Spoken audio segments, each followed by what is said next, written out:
Well, good afternoon, everyone. I'd like to tell you about two events which happened during my fishing days. Now, things happen in the ocean just as they do in the bush. There are snakes in the bush and lots of wild animals. The sea is also full of wild animals, and things can happen. So on this particular day, we were kite fishing. And what it entails is tying your bait. It's a heck of a rig. It's a long line from the kite. It's adjustable. It's got 7 meters of cable for sharks, a big bait. And you get the kite up into the air. And normally that happens in a north wind, which blows offshore in a tail and takes the kite up into the air, and you feed line out into the sea.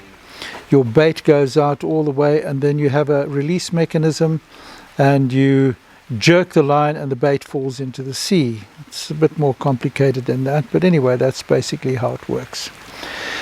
So we were fishing off Vetchie's Pier. Vetchie's Pier is where I had a shark incident, which I will speak about at some point.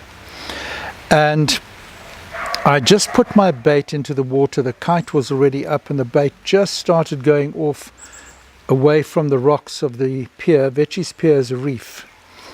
When all of a sudden the bait disappeared and there was activity on the line, and I thought, what the heck is going on here? It was a huge bait. So I put my rod down, asked my friend to hold on to it for a second, and I went down to the water's edge, grabbed my line, pulled it up, and what was on it? A Moray eel of about 5 feet long. Huge, thick Moray eel, and the hook had just hooked into the flesh on the side of its mouth. And I thought, thank you very much for messing up my fishing. Now I'm going to have to get everything out, get the Moray eel out, get it off and start all over again. So I grabbed the Moray eel behind the head, but a Moray eel is not a snake. It's slipperier than a bar of soap. And they have big heads, and those heads are filled with teeth and toxic saliva and bacteria. And it spun around and grabbed hold of my thumb. My whole thumb just disappeared into its mouth.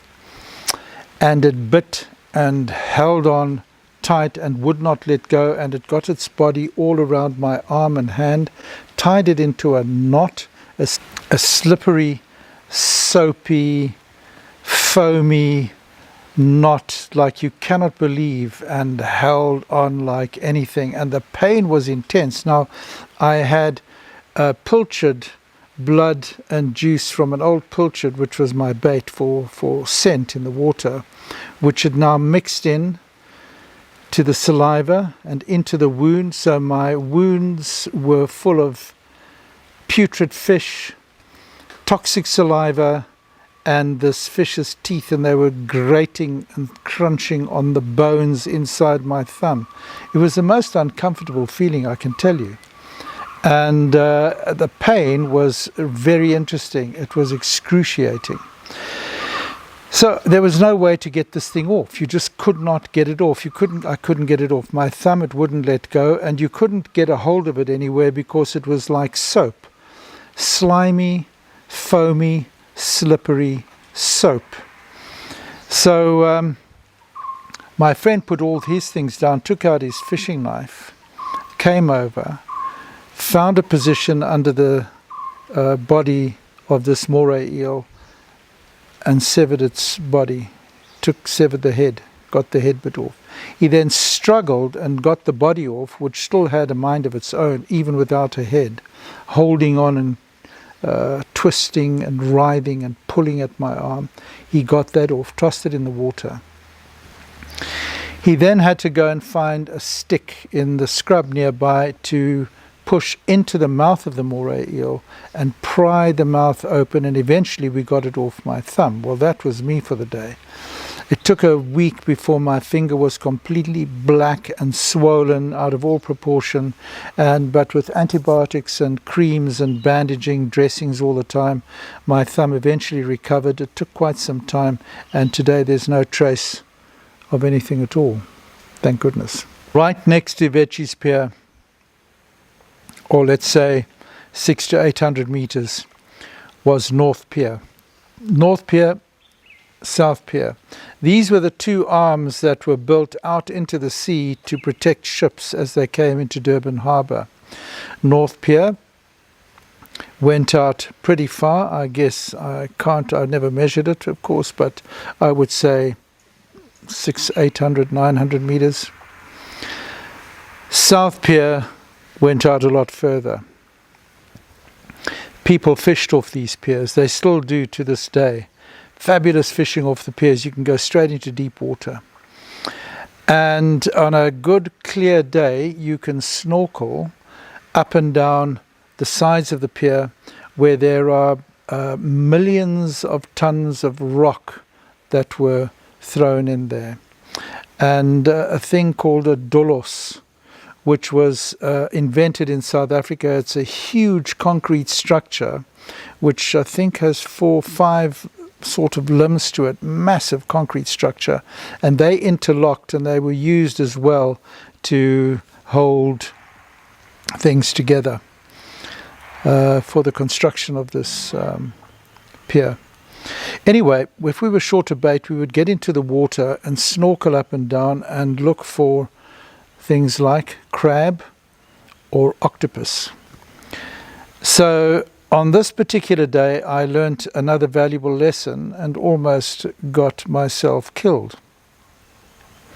There I saw a very big octopus. Now, you know these things can grow to 1 meter long and pretty heavy, with very thick tentacles, 8 of them, very big, powerful suction cups on all the tentacles.